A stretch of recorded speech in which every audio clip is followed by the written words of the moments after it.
Ya, ya. Nah, di samping itu juga kita ya hobi. Iya, kepuasan. Ya. Kepuasan di Merpati kan kita gebernya itu. Siap. Itu yang harus tidak bisa dipungkiri lah. Nah.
Assalamualaikum warahmatullahi wabarakatuh. Jemaah Merpati Nusantara. Saya masih di Pekalongan dan hari ini berkesempatan di markas Sang Legenda. Siapakah itu? Ya, bersama Mbah Cilu dan Mbah Kapil. Ya, saya di kandang Neo Bulgari Sang Legenda. Nah, ini beliau ini petingginya Neo Bulgari ya, sama ya. Apa kabar, Mbak Cilu? Baik, Pak Mbak Kapil, sehat? Alhamdulillah. Yang penting sehat-sehat aja ya. Saya terima kasih dikasih waktu untuk main dan bersilaturahmi. Pertama-tama minal izin wal faizin ya, Mbak ya. Mbak Cilu. Jadi ya jemaah ya.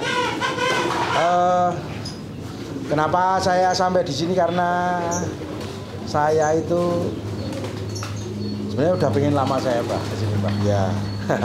Saya pengen jadi di jamaah-jamaah ini mungkin biar pada lebih tahu. Nah, ini Neo Bulgari ini perjalanannya kayak gimana dan pencapaiannya sudah seperti apa, itu kan banyak jemaah yang belum pada tahu nih Mbah. Ya.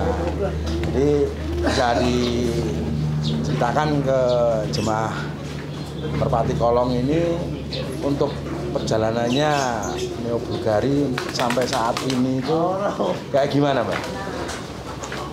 Kalau dulu sampai sekarang itu kita mulai istilahnya membuat tim Neo Bulgari itu bulan Juni tahun 2011. 2011 ya, kira-kira udah mulai 20 tahun ya Mbak ya? kurang lebih. Enggak, 2011 kok. Oh 2011, sorry ya, 10 tahun ya? Ya, 10 tahun yang lalu ya? Nah ini kan Mbah Cilu sama Mbak Kapil ini kan sebagai petinggi-petingginya yang dulu pernah barengnya, awalnya pertemanan ya Mbak ya? Jadi merintis bareng sampai membesarkan nama waktu itu Bulgari ya Mbak ya? Ya, Bulgari dengan waktu itu Mr. P ya Mbak ya? Jokinya Mr. P dengan bunga andalan-andalannya yang macam-macam nanti kita bahas. Nah terus dari awal mula tahun 2011 itu sampai sekarang Mbak, itu kuncinya apa sih Mbak bisa sampai sekarang? Ya, kita di samping hobi juga sekarang banyak kompetisi yang betul-betul kita menikmati. Iya. Terutama di wilayah Pekalongan. Iya. Sampai itu juga ya kita hitungannya kesenangan juga. Kesenangan ya, hobi ya. Juga, hobi. Oke. Jadi perlu kami tambahkan juga Pak Haji. Siap. Memang dari tahun waktu kita dari itu dulu, itu kita memang benar totalitas hobi. Artinya harga burung itu enggak booming seperti sekarang ini. Ya. Jadi memang kita benar-benar hobi. Ya. Kita cari, kita bikin player atau cari player dan kita lombakan itu yang kita kerja. Ya. Memang perkembangannya sampai dari tahun 2011 sampai 2020 karena memang dengan kemajuan yang begitu besar, dengan hadiah yang makin besar, otomatis harga pun itu memang sangat menggiurkan. Ya paling kompetisinya juga lebih meriah sekarang ya Mbak ya? Lebih meriah. Ketat ya Mbak ya. Jadi setiap tim berlomba-lomba untuk menjadi yang terbaik ya Mbak ya. Sekarang kita ngobrol Bulgarinya dulu nih Mbak.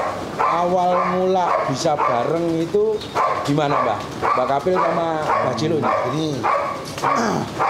saya di Kedunguni itu hitungannya pendatang Pak Ji. Ya. Pendatang, saya itu memang hobi merpati. Ya. Kalau waktu dulu kan rumahan. Eranya berlangsung pindah ke Kolongan. Ya. Kolong, nah itu saya pindah di area Kedunguni. Ya. Nah itu mulai beralih ke merpati Kolong. Ya. Ya. Nah di situ kita perjalanan, ya, lah ketemu sama si Profesor. ya ini gitu. Pertama saya itu ngambil burung sama dia tuh lapido.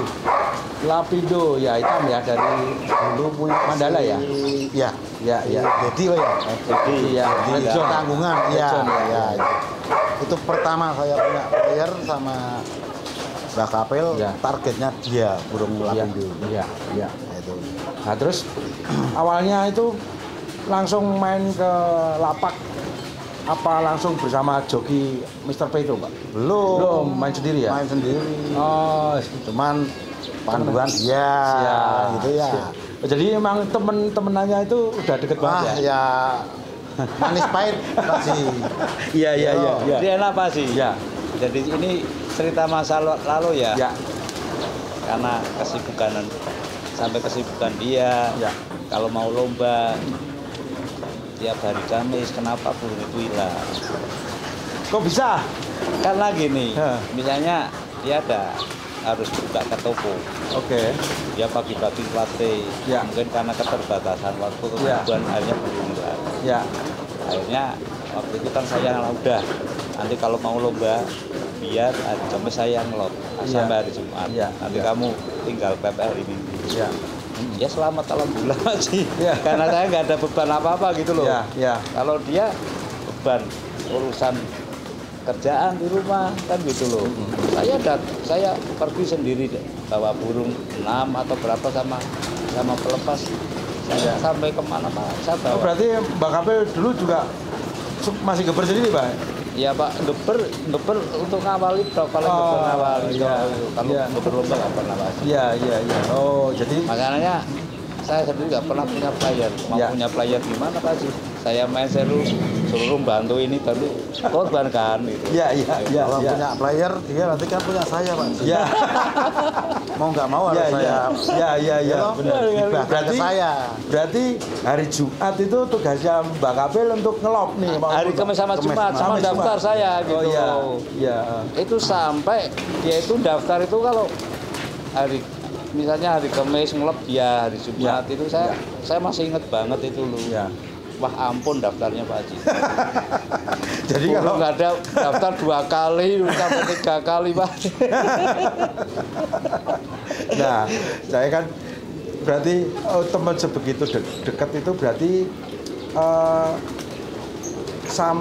berarti tidak ada batas sekat ya, makanya terus tercetus untuk bikin Bulgari itu. Ya, Ya, oh jadi untuk Bulgari. Nah saya dulu kan lihat untuk Bulgari itu kan ada beberapa, ini udah masanya Mr. P ya. Ada Ya. beberapa owner yang bergabung gitu ya Pak ya. Jadi Ya. digawain sama Mr. P, terus jalan bareng gitu ya Mbak ya? Ya itu. Oh, Jadi perlu kami tambahkan. ya. Itu waktu dulu itu begitu. Saya kan main sama Baciluk waktu di penjara.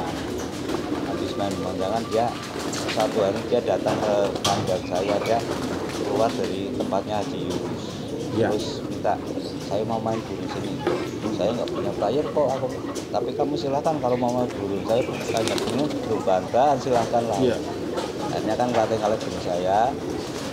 Dan nah sekalian akhirnya dia tak tarik buat ngeber karisma gitu Pak.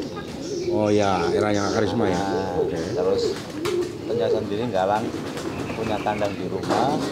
Kemudian akhirnya dia merekatkan ke beberapa owner Ya. yang nitip burung di sana satu. Ya. Nah, cikal bakalnya tuh. Ya. Oh jadi kalau zaman dulu untuk burung yang Baciluk ya ada di sini ya. Yang rawat Baciluk juga. Oh. Oke. Nah, terus ini perjalanannya Bulgari itu kan sudah luar biasa sepak terjangnya Mbak. Nah terus harapannya untuk Bulgari untuk kedepannya itu gimana Mbak? Di hobi merpati ini ya, dunia merpati ini harapannya gimana? Harapannya terutama di merpati kolong ini. Ya, merpati kolong.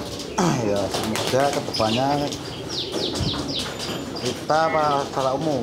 Secara Bulgari ya buat Bulgari. umum boleh. Oh. Ya, Kalau sementara dari kita masih tetap eksis dan kita ya semaksimal mungkin lah. ya. Tetap masih Semangat, masih semangat, Ya. harus semangat ya. Untuk harapannya, Mbak Kapil, apa Mbak harapannya untuk ya secara menyeluruh harapannya untuk merpati kolong nih? Nah kalau harapan saya ini untuk secara menyeluruh ini terutama untuk penghobi ini ya dengan tingkat animo teman-teman itu yang makin banyak terjun ke hobi ini karena otomatis terserang aja itu mempunyai dampak sosial yang begitu luas tadi. Ya. Secara Nah ini kan sangat menguntungkan banget loh maksudnya apalagi sebagian besar panitia menggelar lomba dengan hadiah yang begitu menggiurkan otomatis ya. Jadi harapan kami itu ya monggo misalnya teman-teman itu mau menggelar lomba atau semacam untuk daerah Pekalongan bisa mengagendakan untuk sekitaran Pekalongan dulu aja skupnya yang paling sempit kan gitu. Karena apa? Animo untuk Pekalongan itu memang banyak penghobi. Cuman timnya kecil-kecil Pak Adi. Nah, untuk ke depan saya malah berharap untuk teman-teman itu biar Pekalongan punya agenda tersendiri lagi karena banyak mereka tim-tim kecil yang nggak mampu untuk ngamen sampai keluar kota. Jadi mereka bisa menyalurkan lomba untuk di Pekalongan. Iya. Nah, terus kalau masalah semangat nih, Mbah Ciluk. Nah, sebelumnya kesini saya kan ikut ke lapang dulu. Nah, saya itu sampai heran nih seusia Mbah Ciluk karena mungkin bermain merpati itu dari hati juga ya Mbak ya. Ya. Jadi masih geber sendiri, lomba pun masih geber sendiri. Ya, kadang-kadang itu sendiri. perlu diacungin jempol 4. Itu Ya, apa Pak kuncinya Mbak? Adi. Ya, Di samping itu kita mikir untuk gerak badan olahraga. ya, ya, Nah di samping itu juga kita ya hobi. Iya, kepuasan. Ya, ya, ya. Kepuasan di merpati kan kita gebernya itu. Siap, Itu siap. yang harus tidak bisa dipungkiri lah. Nah, bener. Nah, Kepuasannya di situ. betul. Nah, terus, ini Mbak Kapil ini kan saya pribadi Mbak Kapil masih geber ini. masih loh. geber juga ya? Oh, masih geber. Wah. Tapi kalau bagi Tapi saya nggak di lomba. Oh, Tetap ya. Latihan geber-geber dia. Tapi tapi masih luas juga. Masih ya agak kaku. Nah, sekarang saya kan taunya apa sebagai saya nganggapnya Mbah Kapil itu kan sebagai motivator, banyak memberi inovasi buat kemajuan suatu tim. Nah, Mbah Kapil, kalau untuk seorang Mbah Cilu sekarang itu masih perlu dikasih motivasi apa nggak, Mbah? Saya nggak tahu sebagai teman, Mbah. Gimana, Mbah? Ya, kalau saya hanya bisa mengasih motivasi biar dia itu memang punya bekal, biar untuk memotivasi anak buahnya. Iya, ya, Terutama kan gitu. ya. Kadang orang punya pengalaman, tapi untuk menyampaikan pengalaman itu kadang gimana gitu loh. Iya, iya. Hanya saya hanya bisa ngasih motivasi dengan pola pemikiran dia bisa nyampaikan ke anak buah, ya bagus, akhirnya kan dia bisa mendorong anak buahnya biar untuk maju gitu ya. Hanya itu kok. Kalau untuk geber janganlah, aku mau udah berat, beda gitu. Takutnya ada yang melintir ya, Mbak ya. Makanya kan enggak, teman-teman kan kalau saya geber, kamu itu enggak awas orang peruan dorong. Iya, saya memang kalau jarak jauh memang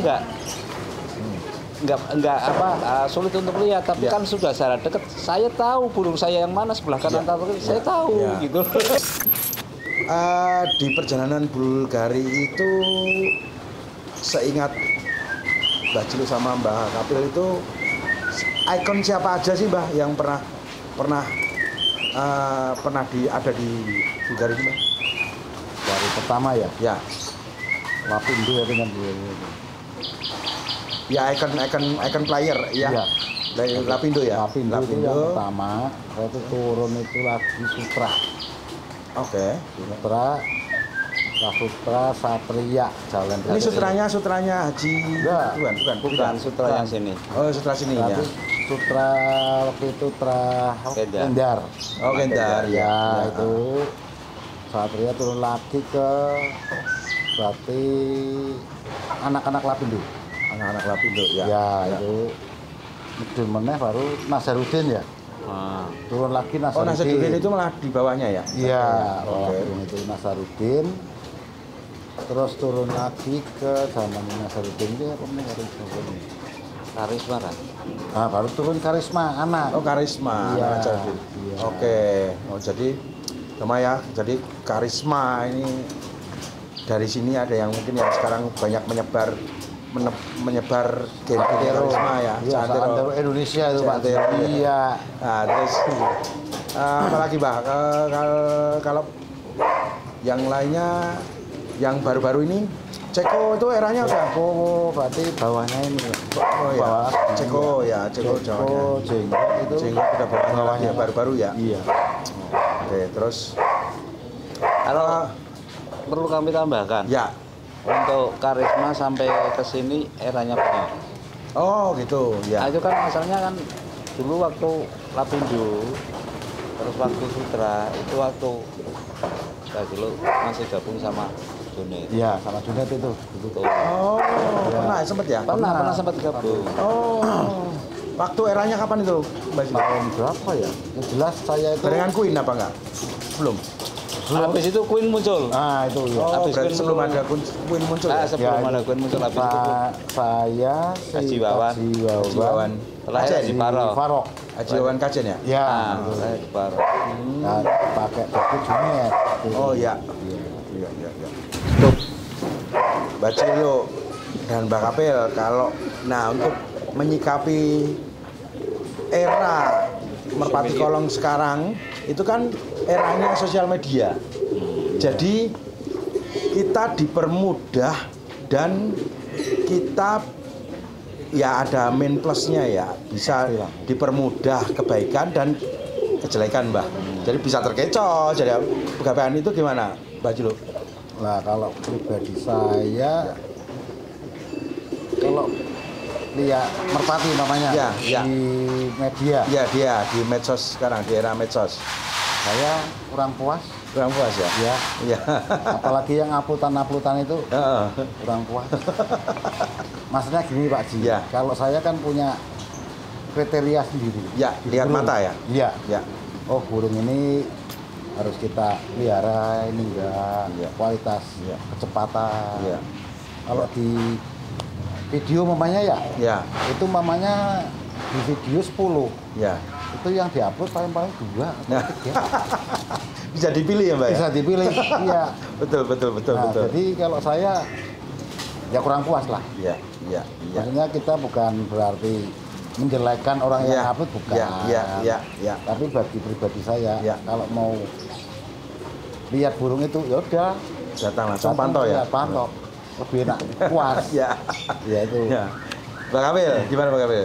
Di era Ya. sekarang nih, Mbak, kan bermacam-macam, Mbak. Area media sosial seperti sekarang ini ya, memang termasuk penyebaran informasi, terus penyebaran hobi ke tingkat daerah-daerah yang belum mengenal untuk merpati kolong itu memang bertambah banyak, dan bisa untuk memotivasi misalnya para netizen yang mungkin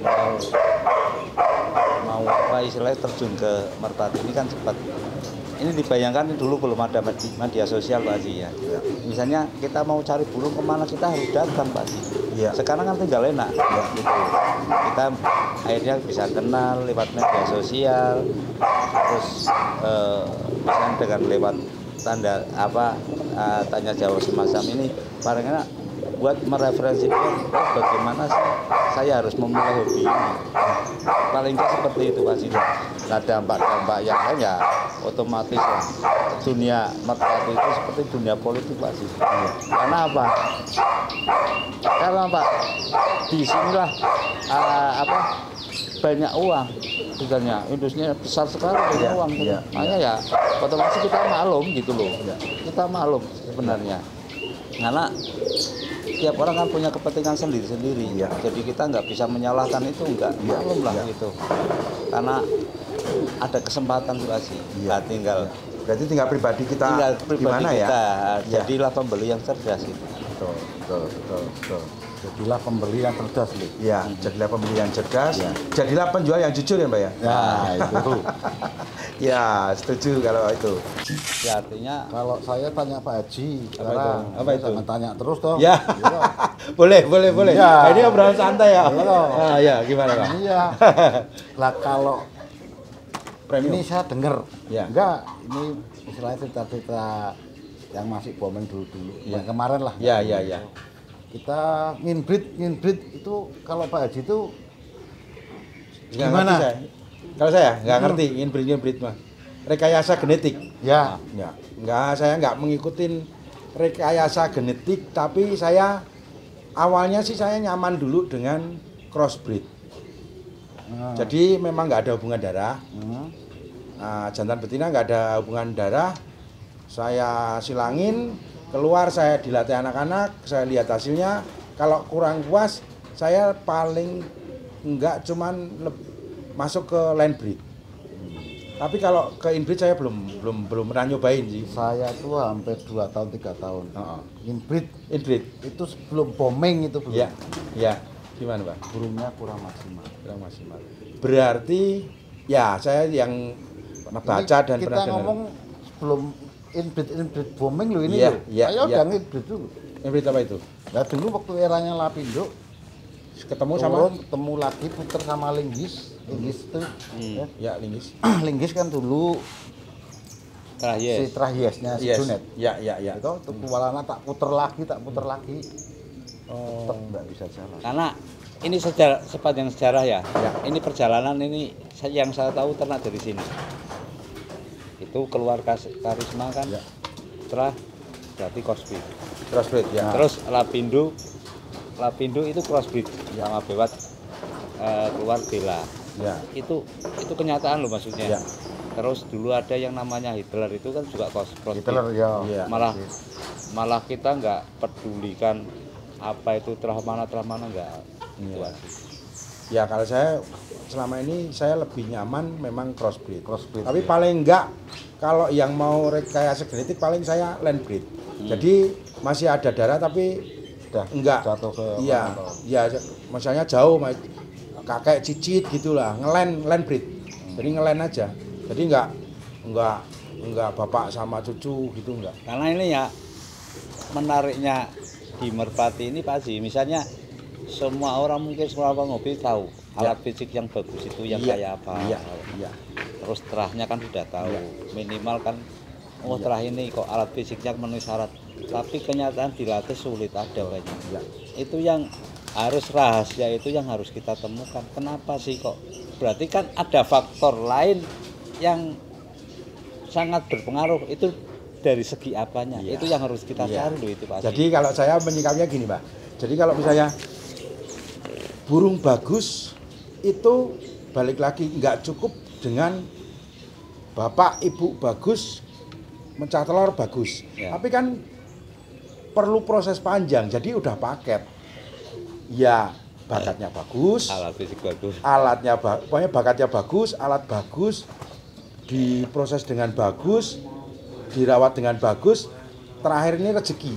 Itu akan jadi burung bagus gitu loh. Tapi kalau salah satu ini dihilangkan, ya bagusnya akan jadi untung-untungan. Nggak bisa apa ya? Nggak bisa di continue gitu loh Mbak. Jadi karena memang proses burung saya main tinggian di Tom Tangan itu ya pernah nggak seribet kayak sekarang gitu loh. Sekarang itu saya burung jangan main-main, boleh pinter di burung tinggian rumahan, tapi burung kolongan ini udah bener-bener cara mainnya sekarang dari waktu ke waktu kan berbeda. Itu akan menemukan prosesnya susah ribet. Wah ya ribet Dan juga menariknya di hobi ini Pak Haji ya. Duit ini nggak banyak bicara Pak Haji. Betul. Ini terus terang loh maksudnya. Setuju. Ini nggak banyak bicara loh. Setuju. Orang nggak bisa mengandalkan saya punya duit banyak, saya bisa merekrut burung ini, burung itu. Harus menangan ya. Jadi menangan ya. Nggak mungkin. Enggak, ini. Ya, nggak ini sulit. Ini menariknya di hobi ini seperti itu Pak Haji. Betul. Bisa jadi kesempatan tim kecil pun bisa meraih gitu. Betul. Saya ini cerita sedikit ya. Saya pernah di telepon ini di awal-awal itu sama kawan di Pekalongan dibilang, gue itu heran lihat di kamu itu burung yang ada di kandangmu itu jauh dari kata mewah. Tapi kenapa kalau lomba itu harus menang? Nah aku mikir, ya memang sadar saya itu nggak punya burung mewah. Tapi dalam apa ya, tim itu nggak cukup dengan punya burung mewah, tapi tim yang lainnya itu faktornya nggak mendukung gitu loh. Tapi semuanya tuh harus mendukung, ya dari tim yang solid, kompak, materinya cukup, lombanya juga sungguh-sungguh persiapannya. Ini yang pesennya Mbak Kapil, lomba itu kan persiapannya dulu yang penting ya. Itu bisa berarti kamu itu memang apa ya, memang layak untuk jadi juara gitu loh. Persiapannya sembarangan mau juara, besok lagi juaranya sebeduk sekali gitu. Nggak konsisten kan Mbak. Nah saya pernah dibilang gitu, oh iya saya memang nggak punya burung mewah katanya, tapi harus semangat lah sekarang untuk sekarang harus semangat juga. Pak Haji, lagi ke eranya dulu, zaman Mr. P. Nah itu dia kan memang kalau ikut banyak. Betul. Ikut banyak. Tapi dia itu pintar Pak Kon. Jadi semua burung memang diikutin. Tapi dia itu pegang burung, umpamanya ikut 30.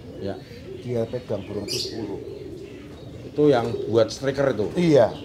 Nah itu yang dia tuh saya ngakunya hebat. Itu di tiap burung memang beda-beda karakter. Ngatur strategi ya, kayak pemain bola itu ya? Iya. Hebatnya dia di situ. Umpamanya dia fokus 10. Dia tuh punya kualitas CC 4. Ini yang 6 ini mematikan. Bukan burung CC loh ini. Burung pintar. Ada burung. Nah, itu loh. Burung teknik. Nah itu. Ada juga burung yang memang apa, spektakuler ya. Spektakuler itu dari CC. Mewah lah. Mewah. Burung teknik ya juga ada. Enggak, terus dari 10 cc 8 tuh enggak. Oh. Malah justru yang cc itu Kecil. berapa kecil. Yang lainnya itu buat pembunuh nih. Nah, itu. Nah, makanya kan dulu kan saya kan pernah ngomong-ngomong Ya. sama si Penyok. Ya. Kamu bawa burung berapa? Itu tak hitung secara matematika Pak Haji. Ya. Kamu babak kedua paling burung kamu kalah, Tinggal? paling kalah minimal berapa persen. Oke. Babak ketiga berapa persen, nanti akhirnya nanti burung kamu nyampe atas 10 besar itu bisa lebih dari 5. Dulu pernah disabet 1, 2, 3, 4, 1, Iya, 2, iya, 3, 4 pernah itu. Ya pernah dulu Karena digorong. saya tahu rata-rata kemampuan burungnya ini burungnya babak kedua, ketiga sing ancur ini, nanti sisanya yang ini itu loh. Bisa dulu.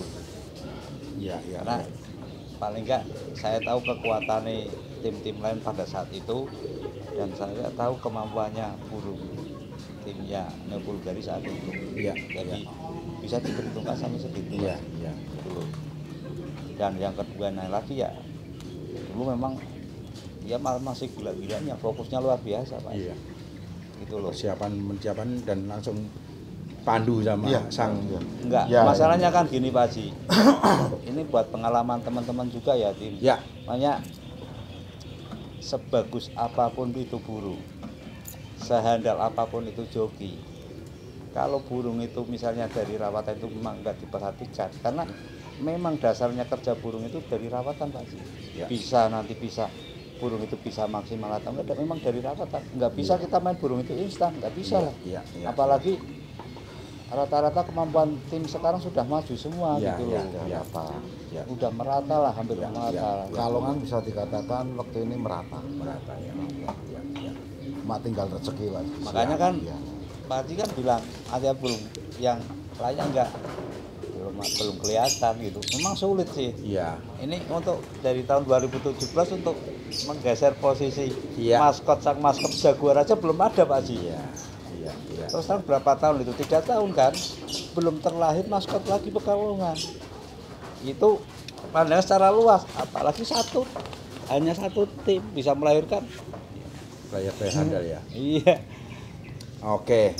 Dan untuk terakhir nih, Mbak Ciluk, Iya. sebagai ya saya sih menganggapnya sebagai legenda Bulgari. Boleh nggak kasih tip atau saran untuk para pemula atau yang baru mulai masuk di dunia merpati kolong itu biar bisa seperti Bulgari. Waduh, itu yang Silakan. kalau gitu 1 hari penuh tuh Pak Ji. Kita ngomong Pak Ji. Ya toh? yang singkat, maksudnya jangan sampai kamu jatuh gitu aja. Yang kita lakukan itu jangan sampai konyol gitu. Ya.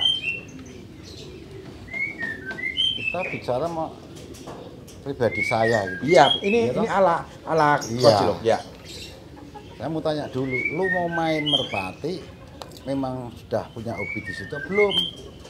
Dasarnya Suka dulu berarti. Iya. Oke, poin 1 suka Iya. dulu. Oke. Nah, Terus setelah itu lu mau pakai orang apa buat mainan sendiri bareng-bareng sama joki mamanya. Iya, iya. Gitu.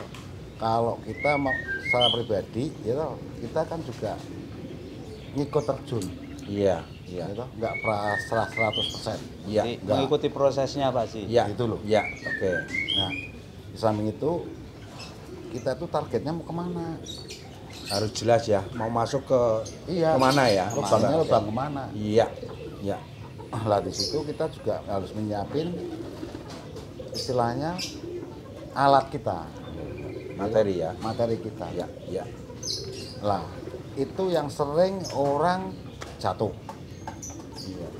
Yang Nafsu. nafsu satu, dia ngeluarin ojek lupa diri, Iya. koceknya wah saya keluar terus, Iya, percaya, iya, iya. gitu.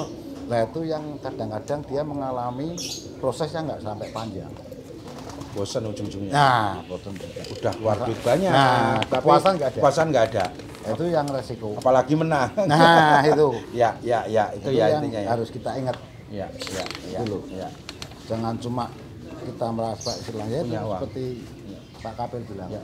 punya uang bisa beli, Ya. setelah itu kita pasti bisa, nggak bisa. Iya, iya. Memang itu punya di situ. Kalau dasarnya dulu memang kita sudah hobi, seenggak-enggaknya Ya. kita pasti prosesnya panjang. Siap, siap. Kalau Tambahan. enggak tetap instan lah. Iya. Saya bisa ngukur yang paling 3 tahun. Segebrakan ya, Pak ya? Ya. Tambahan, Mbak Kapil. Ini loh para teman-teman ya, penghobi Nusantara. Artinya memang hobi kita ini sangat menarik. Ya. Artinya bisa semua itu bisa dapat kesempatan. Iya. Dapat kesempatan untuk juara, artinya kan gitu. Tinggal kita harus benar-benar bisa merencanakan. Ya. Kalau perhitungan saya, maksudnya kita mau terjun sudah punya modal, kita cari anak buah yang sekiranya SDM-nya tinggi, yang kapabilitasnya bagus di profesi ini, ya minimal target itu 1 tahun harus bisa podium. Karena apa? Burung tinggal mereka pantau. Nah, prosesnya setelah burung pembelian itu nanti 1 tahun itu harus bisa menunjukkan performa yang bagus, Pak. Makanya 1 tahun itu ya harus minimal bisa podium. Artinya ya ini hati-hati di hobi ini, jangan sampai kita habis SPP yang cukup besar, Pak Haji. Iya. Padahal SPP-nya besar. SPP-nya karena jangan main-main besar benar. Apalagi ya. apalagi tingkat sekarang misalnya kalau kita yang mau memang benar ngejar prestasi yang dia, mereka mengiming-imingkan dengan lomba yang gede-gedean, Pak Haji. Orang gimana nggak tertarik gitu loh. Iya, iya. Nah ini jangan kebablasan sampai ke situ ya. Jadilah istilahnya pemain yang cerdas atau pembeli yang cerdas gitu. Jangan ikut hawa nafsu atau ikuti istilah dipanas-panasin di media sosial, akhirnya terjerembab ke situ, Pak Haji. Ini yang kadang sulitnya kayak gini, Pak Haji. Saya juga menyadari ada burung pantauan bagus ini.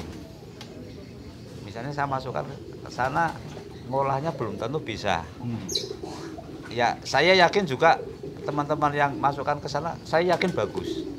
Saya yang mereka pantau bagus, cuman kan kapasitas yang pindah ke sana untuk joki yang mengolah di tim itu bisa pas apa enggak, itu yang jadi Nggak semudah yang dibalikin tangan ya, Pak? Ya nggak semudah yang dibalikin tangan. Apalagi sekarang ada burung baru jadi, burung baru juara, burung yang benar-benar sudah matang. Itu lain lagi, kalau burung-burung sudah matang, sudah keliling, itu lain. Tinggal di sana setting biar tambah maksimal, bagaimana caranya gitu. Kalau kita ngadapi burung yang baru jadi atau yang baru ikut lomba, itu yang lebih sulit lagi, Pak Haji. Itu itu baru 30%, 70% masih perlu proses untuk jadi playernya, Pak Haji. Jadi kemungkinan gagalnya masih besar banget gitu loh. Oke. Ya. Wow. Ya ini sebenarnya kalau diturutin saya paling ngobrol sama berdua ini saya paling betah karena banyak banget ilmu atau hal-hal yang bisa memotivasi kita untuk jadi lebih baik, jadi kayak beliau. Itu saya senang banget. Mungkin kalau waktu 3 hari itu nggak cukup ya jamaah ya. Mungkin karena waktu kita sudah mulai gelap. Ya, begitulah obrolan santai saya dengan 2 mentor atau 2 suhu idola saya yang sering memberikan tips atau motivasi untuk saya pribadi khususnya menjadi lebih baik. Dan mungkin jamaah bisa mengambil poin-poin yang menurut jamaah itu bisa diambil. Ini bagus buat kemajuan jamaah semuanya. Oke. Sebelum kita sudahin, saya ada jajan yang terakhir, Pak ya. Masih ingat ya, kalau ya, Pak ya? From zero to hero. Wassalamualaikum warahmatullahi wabarakatuh.